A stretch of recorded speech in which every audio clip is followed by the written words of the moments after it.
A homeless man on parole arrested after a woman was found dead in her home that was set on fire, according to investigators. Good evening, I'm Madison Wade. While a deadly mystery in Land Park ends in an arrest, neighbors are on edge and questioning government policies on the early release of inmates. Could this horrific crime have been prevented? Neighbors are asking. And tonight, ABC 10's Van 2 is joining us with more. And Van, police say the 61-year-old woman was already dead when her home was set on fire.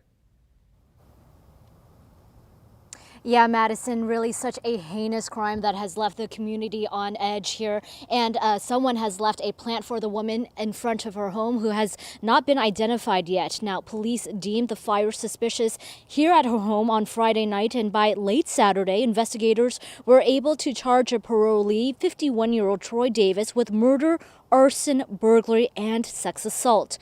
Detectives say the two did not know each other, and in fact, the day after the fire, Davis was arrested for parole violation and felony warrants in a separate investigation. We now know Davis was released from police custody on his own recognizance in June on auto theft charges and missed his arraignment on June 22nd. He had a criminal history with 2 felony strike convictions, according to court records. And tonight, Sacramento Mayor Darrell Steinberg tweeting his condolences, saying, "I am deeply sorry for the woman murdered in Land Park.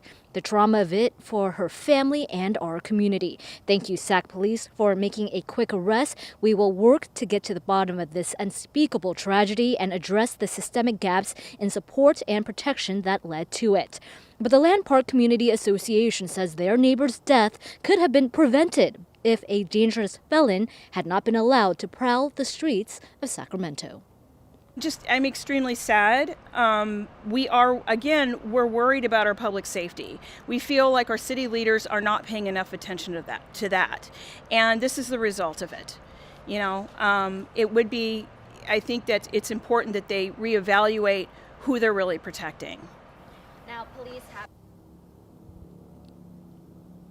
And tonight, ABC 10 spoke to neighbors who report catching a man committing sex acts on their home security cameras the night of this crime. But we have not been able to confirm if the man on that video is indeed Davis. Rogers says the city and state leaders need to really be aware of dangerous people who may be hiding among vulnerable unhoused populations. Meanwhile, Davis is being held without bail and is scheduled to appear in court on Wednesday.